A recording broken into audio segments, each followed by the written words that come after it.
Good afternoon, traders. It is Wednesday, June 24th, and George is on vacation still, so I manned the room this morning with a little assistance from our old friend Keith, and we'll just get right into it.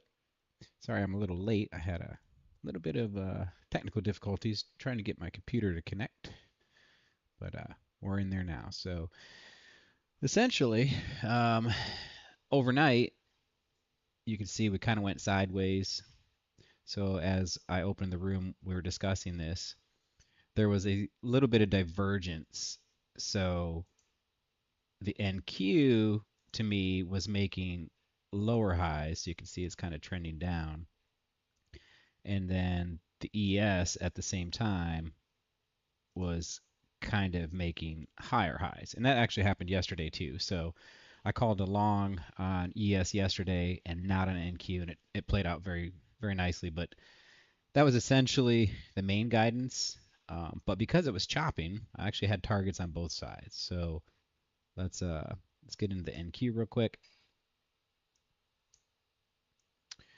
So when we opened up, we had a decision point here to go down to the targets, and we had a decision point here to go up to these targets. And I didn't take any trades, and I didn't really bring anything to anybody's attention here, just because there was so much chop here. Now, the other thing was right at 9:30, bam, it like came down and hit that first target. So it was kind of like, hey, don't feel bad if you weren't in that short. It is what it is. And that was actually good advice because it literally shot back up and just played around here for another 10 minutes. Um, it did end up hitting the rubber band, but you guys know around here, we're not going to sit here Monday morning quarterback and say, oh, yeah, we called this great short. I was very indecisive about that. I did not really encourage anyone to take it. Um, did it hit the targets? Absolutely, it did. And eventually it ended up coming up and touching this target. But at that point, I had already reminded everybody that, it came down so far that those targets were invalid at that point, which is why you have the red line. So I said, hey, if it hits those targets, it's just pure randomness, not some great genius call over here by me while George is gone. Um, ES, however, was a little bit more friendly, just like it was yesterday. So we're coming into the market open. And again, we do have, two different scenarios here, one high, one low. And I'll try to remember to get to a user question here in a second. Um, but when the market opens, I had this nominal entry here, which means that's like almost the best possible price you can get if you're going to go long. Obviously, the has to hold, that is the no kidding. If we can't hold this area, then we're not going to get to these targets. So that is the best possible price, but a lot of times it doesn't make it all the way down there. So we basically, the market tapped this nominal before the market even opened and popped up to this little line here that's kind of zigzagging around. We call that the kids. So even before the market opened, there was a nice little 10-point trade there. Most of our guys, I don't think, trade till 9:30, so I wouldn't expect anybody to have gotten that. But essentially, because of that trending up overnight, I was encouraging that we would probably hit the longs. And so we had this nominal entry here. Again, it popped down almost to the tick. I think it gave us 2 points of heat, so a perfect long. And as it was coming up, I said, hey, take some targets off here at the kids. That's the squiggly line again. And if you have some extra, take another one off here at the decision point, and then let's see what happens from there. And interestingly enough, it almost came back down to fill a third time, but it didn't quite make it.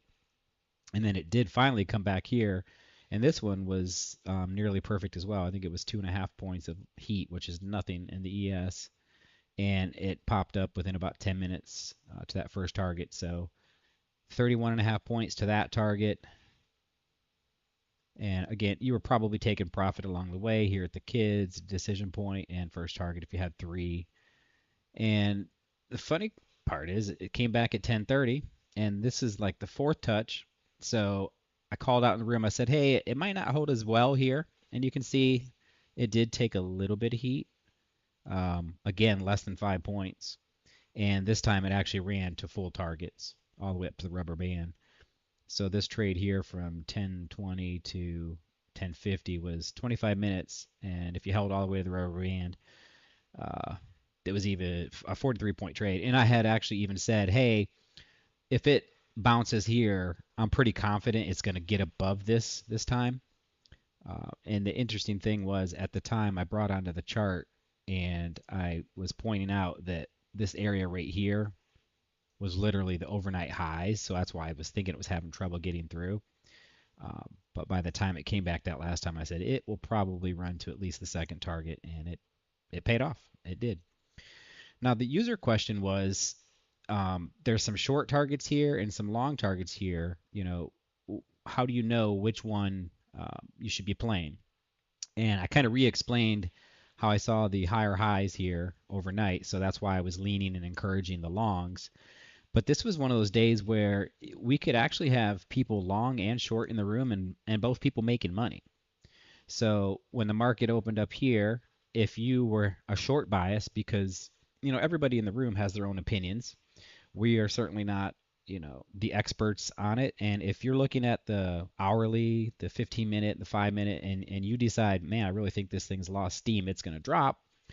Well, you could take a short here at the decision point. And I think I might have even said, if you're doing that, guys, don't be too greedy. Probably take it off here, and then maybe you'll get down to these targets. And that actually happened 2 times, right there. That you could have been short at the same time one of our guys was long, and everybody made money, which was kind of neat.